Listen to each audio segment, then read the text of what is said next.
சாய்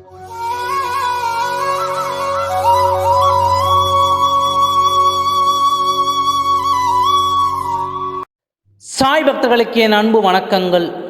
ஓம் சாய்ராம். என் அன்பு குழந்தையே, உன் துணையை நீ என்னவெல்லாம் திட்டி பேசினாய் என் குழந்தையே. என் வாழ்வில் எனக்கு சேர்ந்த துணை தலைகணம்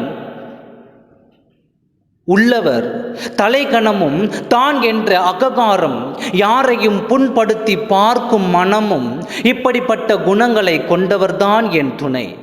இரக்கமற்ற மனிதனை என் வாழ்வில் ஏன் இணைத்தீர்கள் என்று எத்தனையோ முறை நீ என்னிடம் கேட்டிருக்கிறாய் அல்லவா? இப்பொழுது உன் துணையின் மனதை பற்றி உன்னிடம் கூற உன் சாயப்பா நான் இங்கு வந்திருக்கிறேன். யாரும் இரக்க குணம் இல்லாமல் ஒருவரை பேசும் குணம் கொண்ட மனிதர்கள் பாவத்தின் கணக்கை ஏற்றிக்கொண்டே தான் இருப்பார்கள். ஆனால் அப்படிப்பட்டவர்கள் உன் துணை இல்லை. ஏதோ சூழ்நிலையின் காரணமாக உன் மனம் வெறுக்கும்படி நடந்து கொண்டார். அது இல்லாமல் அவர் மனம் இரக்க குணம் மற்றது இல்லை குழந்தையே. இந்த நேரத்தில் நீ அதை தெரிந்து கொள்ள வேண்டும். உன் துணையின் மனதில் இரக்கமும் பாசமும் பரிவும் இருந்து கொண்டு தான் இருக்கிறது. சூழ்நிலையின் காரணமாகத்தான் ஒருவரின் மனதை வெறுக்கும்படி செய்து வருகிறார். ஆனால் இப்பொழுது முழுமையாக மாறிவிட்டார். உன் துணை எப்படியெல்லாம் இருக்க வேண்டும் என்று நீ நினைத்தாயோ அதைவிட பல மடங்கு அவர் மனம் மாறிவிட்டது. நம்ப முடியவில்லையா? இரக்க குணம் மட்டுமல்ல, ஒரு சில நேரங்களில் அவரே தாங்க முடியாமல் கண்களில் இருந்து தார தாரையாக கண்ணீர் வந்து கொண்டு தான் இருக்கிறது. நீ நம்பவில்லை என்றால் சற்று பொறுமையாக இரு.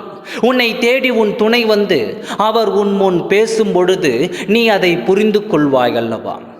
அதற்கு இன்னும் வெகு காலமும் வெகு நாட்களும் இல்லை. நேற்று உன் துணை உன்னை நினைத்து அவர் கண்களில் இருந்து கண்ணீர் வந்தது. உன்னால் அவர் வேதனை அடைந்தார். என்னவென்று புரியவில்லையா?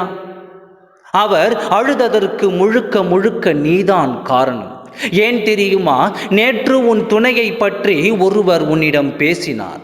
அப்பொழுது நீ இப்பொழுது இருக்கும் நிலைமையும், நீ உன் மனதால் வேதனைப்படும் வேதனையும், எந்த சூழ்நிலையில் இருக்கிறார் என்பதையும் உனக்கு நெருக்கமான ஒருவர் உன் துணையிடம் சொல்ல, அதை கேட்டுவிட்டு இருவரும் இவர் இல்லத்திற்கு சென்று விட்டார்.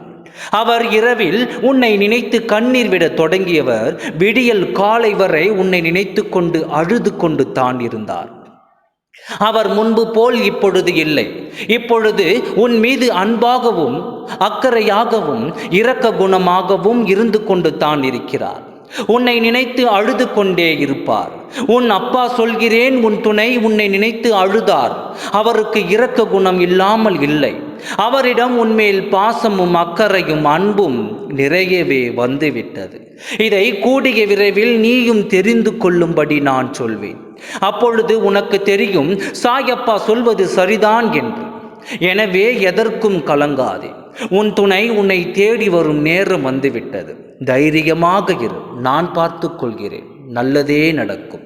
ஓம் சாய்ராம். நன்றி, வணக்கம்.